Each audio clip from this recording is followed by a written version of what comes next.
Hello friends, मैं हूं LB Chaudhary और मैं आपसे जुड़ा हूं एलबी सर की इंग्लिश क्लास से। फ्रेंड्स, आज हम लोग प्रेजेंट कंटिन्यूअस टेंस के बारे में जानकारी प्राप्त करेंगे। प्रेजेंट कंटिन्यूअस टेंस हमारे लाइफ का एक अहम हिस्सा है। आए दिन हम लोग प्रेजेंट कंटिन्यूअस टेंस में अपनी बात रखते हैं। यूँ कहे कि प्रेजेंट कंटिन्यूअस टेंस के बगैर हमारी स्पीकिंग इंग्लिश पूरी हो ही नहीं सकती है। ना केवल स्पीकिंग इंग्लिश दोस्तों, हमारे डेली लाइफ में प्रेजेंट कंटिन्यूअस टेंस एक बड़ा ही इंपॉर्टेंट किरदार प्ले करता है।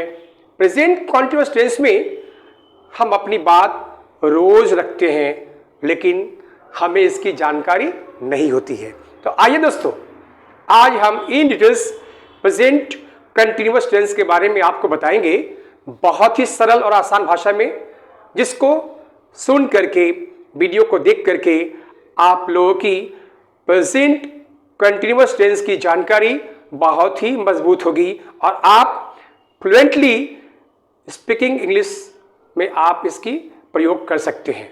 दोस्तों, प्रेजेंट कंटिन्यूअस टेंस, जिसको हिंदी में कहते हैं अपूर्ण वर्तमान काल। वीडियो के पार्ट 1 में हम आपको प्रेजेंट कंटिन्यूअस टेंस के विभिन्न रूपों के बारे में जानकारी दे रहे हैं। सबसे पहले तो देखिए, प्रेजेंट कंटिन्यूअस टेंस की परिभाषा क्या है या डेफिनेशन क्या है। जिस क्रिया या वर्ब के रूप से वर्तमान काल में काम के जारी रहने का बोध होता हो, उस क्रिया या वर्ब को प्रेजेंट कंटिन्यूअस टेंस कहा जाता है। दोस्तों, इसे प्रेजेंट प्रोग्रेसिव टेंस भी कहा जाता है, क्योंकि इस टेंस में हम देखते हैं कि कोई भी काम अभी पूर्ण नहीं हुआ है, काम अधूरा है और काम वर्तमान समय में जारी है। ऐसे में प्रेजेंट कंटिन्यूअस टेंस के कुछ एग्जाम्पल हम आपके सामने रखना चाहते हैं। जैसे मैं पत्र लिख रहा हूं, आई एम राइटिंग लेटर। क्या तुम अभी तक सो रहे हो? मैंने इंट्रोगेटिव सेंटेंस पूछा, क्या तुम अभी तक सो रहे हो? Are you still sleeping? तीसरा है, राम स्कूल नहीं जा रहा है। Ram is not going to school. Friends, ये रखे हैं प्रेजेंट कंटिन्यूअस टेंस के। दोस्तों, प्रेजेंट कंटिन्यूअस टेंस में अफर्मेटिव सेंटेंस, जिसको हम लोग पॉजिटिव सेंटेंस भी कहते हैं, हम लोग आए दिन बोलते रहते हैं। फॉर एग्जाम्पल दोस्तों, वह बाजार से पुस्तक खरीद रहा है। इसमें कोई बाजार से पुस्तक खरीद रहा है। देखिए, इसको बनाने के लिए हमने इज का प्रयोग किया है, अब वर्ब में आईएनजी का प्रयोग किया है, और इसका इंग्लिश हो रहा है he is buying book from the market. दूसरा सेंटेंस है, वर्षा रो रही है। वर्षा इज वीपिंग, वर्ब है वीप और आईएनजी जोड़कर हमने इसको बनाया है वर्षा इज वीपिंग। दोस्तों, पिछले वीडियो में आपने देखा कि मैंने रूल नंबर 1 में ही, सी, इट तथा सिंगुलर नंबर से शुरू होने वाले सेंटेंस में इज का प्रयोग करने के लिए कहा था, तथा वर्ब में आईएनजी जोड़ करके प्रेजेंट कंटिन्यूअस टेंस के किसी भी सेंटेंस को बोलते हैं या लिखते हैं। रूल नंबर 2 में आप देखिए, अफर्मेटिव सेंटेंस जब भी वी, यू, दे तथा किसी भी प्लूरल नंबर के साथ या प्लूरल नाउन के साथ, इसका मतलब यह है कि एक से ज़्यादा कोई नाम है या एक से ज़्यादा कोई वस्तु है, तो उसके साथ हम लोग आर का प्रयोग करते हैं। और दोस्तों, वर्ब के साथ आईएनजी जोड़ना नहीं भूलें, और इस तरह हम सेंटेंस को बोलते हैं या लिखते हैं। फॉर एग्जाम्पल्स दोस्तों, तुम स्कूल जा रहे हो। अब इस सेंटेंस में जो सब्जेक्ट है वो तुम है और वो स्कूल जा रहा है। जैसा कि मैंने कहा है दोस्तों, प्रेजेंट कॉन्टिन्यूअस टेंस में कभी भी कोई भी काम पूर्ण नहीं होता है। क्रिया या काम वर्तमान समय में अभी भी जारी है। याद रखें, प्रेजेंट कॉन्टिन्यूअस टेंस में काम वर्तमान में सदा जारी रहता है। या यूं कहे कि सेंटेंस को पढ़ करके या सुन करके या बोल करके हम यह एहसास कराते हैं कि अभी काम जारी है। तुम स्कूल जा रहे हो, यू हो गया और मैंने साथ में आर जोड़ दिया। गोइंग, क्योंकि मैंने वर्ब के साथ में आईएनजी जोड़ा है। You are going to school, ये हमारे सेंटेंस को बनाता है। वे लोग क्रिकेट खेल रहे हैं। दोस्तों, वे लोग का इंग्लिश होता है दे। तो दे और साथ में हमने आर जोड़ दिया तो सेंटेंस बन गया दे आर, और वर्ब है प्लेइंग तो आईएनजी जोड़कर हमने सेंटेंस को बनाया दे आर प्लेइंग क्रिकेट। दोस्तों, तीसरा एग्जाम्पल हमारे सामने है, हम लोग टहल रहे हैं। हम लोग के लिए हम लोग इंग्लिश क्या लिखते हैं? वी, और साथ में मैंने कहा है कि आर को ऐड कर देंगे तो सेंटेंस बनता है वी आर।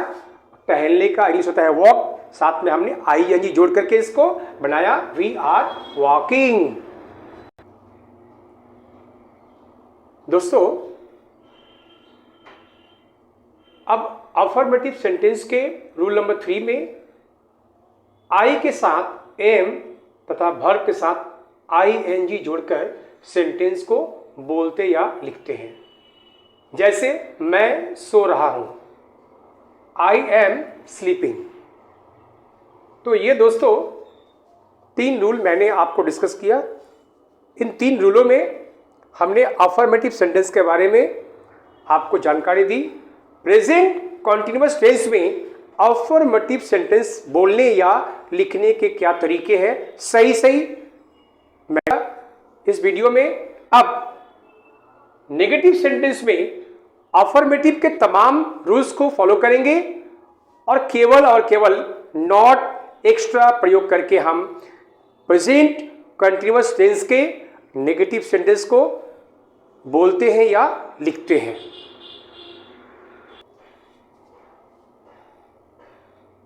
दोस्तों, अब नेगेटिव सेंटेंस के कुछ एग्जाम्पल मैंने दिए हैं आपके सामने में।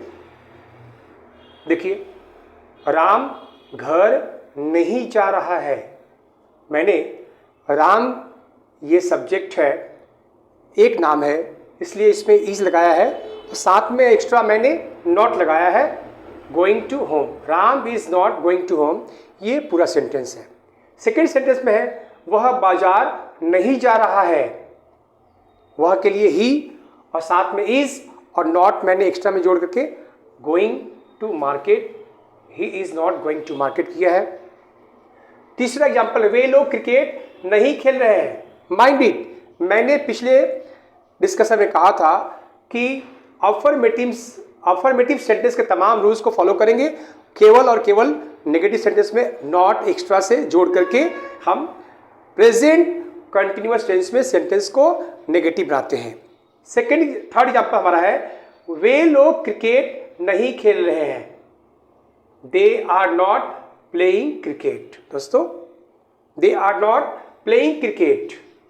चौथा एग्जाम्पल है, मैं अपनी किताब नहीं पढ़ रहा हूं। मैंने रूल्स में लिखा ही था कि आई के साथ में एम का प्रयोग करते हैं, अब वर्ब के साथ में आईएनजी और साथ में नॉट लगा करके हम लोग इस सेंटेंस को बनाएंगे, मैं अपनी किताब नहीं पढ़ रहा हूं। I am not reading my book. हो गया। दोस्तों, वीडियो के आखिर हिस्से में हम इंट्रोगेटिव सेंटेंस के बारे में जानकारी आपको दे रहे हैं। दोस्तों, इंट्रोगेटिव सेंटेंस बनाने के लिए अफर्मेटिव सेंटेंस के हम सभी रूल्स को फॉलो करेंगे। केवल अंतर इतना ही है कि जब हम helping verb is are am का प्रयोग कर रहे थे सेंटेंस के बीच में। अब हम helping verb is are am का प्रयोग सेंटेंस के शुरू में करेंगे, यानी कि स्टार्टिंग में करेंगे। सही सही दोस्तों याद रखिए, सही सही इंट्रोगेटिव सेंटेंस बोलने के लिए हमेशा हेल्पिंग वर्ब को आगे रखना चाहिए। फॉर एग्जाम्पल देखिए आप लोग, क्या वह बाजार जा रहा है? मैंने यहाँ एक प्रश्न किया है, क्या वह बाजार जा रहा है? और इसका इंट्रोगेटिव सेंटेंस होगा is he going to market, क्योंकि मैंने अभी अभी कहा कि हेल्पिंग वर्ब यानी कि इज आर एम को आगे रख करके हम इंट्रोगेटिव सेंटेंस बोलते हैं या लिखते हैं। सेकंड एग्जाम्पल है, क्या सीता और गीता नाच रही है? दोस्तों यहाँ पर सीता और गीता दो संज्ञा है, दो नाम है, इसलिए हमने यहाँ पर आर का प्रयोग किया है। याद रखिए दोस्तों, जब भी दो ऐसे नाउन आते हैं सेंटेंस के अंदर तो आर का प्रयोग करते हैं, इसलिए मैंने इस सेंटेंस को लिखा है are Sita and Gita dancing. Friends, अभी वीडियो के इस एपिसोड में मैंने लिखा है पार्ट 2। अब तक दोस्तों जो मैंने रूल्स आपको लिखाए हैं प्रेजेंट कंटिन्यूअस टेंस के बारे में, उन तमाम रूल्स को फॉलो करते हुए आपके सामने जो 10 सेंटेंस मैंने दिए हैं उसको सॉल्व करने का प्रयास करेंगे। दोस्तों, इंग्लिश बोलना, इंग्लिश लिखना आपके ऊपर निर्भर करता है।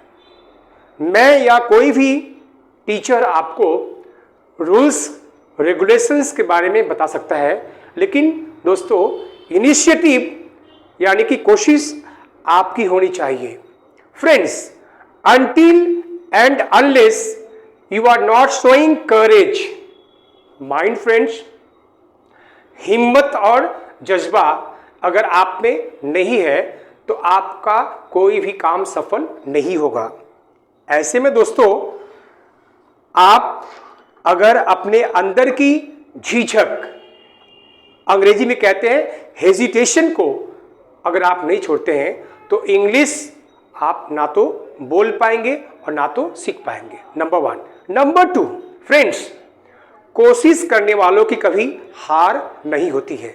अगर आपने आज से, अब से, इस वक्त से डिसाइड कर लिया है कि मुझे इंग्लिश सीखना है, I have to learn English, English is a matter of death to me, mind friend, no one can stop you from speaking English और नोइंग इंग्लिश। देन फ्रेंड्स, देर किस बात की, शुरू हो जाइए। ये 10 सेंटेंस को अपनी कॉपी में बना डालिए, और अगर आपको जांचना है कि आपका सेंटेंस सही है या नहीं तो मैं इसका सॉल्यूशन भी बोर्ड पर दे रहा हूं, प्लीज फॉलो। फ्रेंड्स, जो 10 सेंटेंस मैंने पिछले एपिसोड में दिए थे उस 10 सेंटेंस के सॉल्यूशन मैंने आपके सामने रखे हैं, और ये सॉल्यूशन जो है आप कॉपी करके अपने बनाए हुए आंसर के साथ में इसका कंपैरिजन करेंगे, अपनी गलतियों को ढूंढने का प्रयास करेंगे और फिर उसको सुधारने का भी प्रयास करेंगे। फ्रेंड्स, आज के इस वीडियो में हमारे और आपके बीच इतना ही इंटरेक्शन होगा। फिर अगले वीडियो में एक नए टेंस के साथ हम आपके सामने रूबरू होंगे। तब तक के लिए जय हिंद, वंदे मातरम।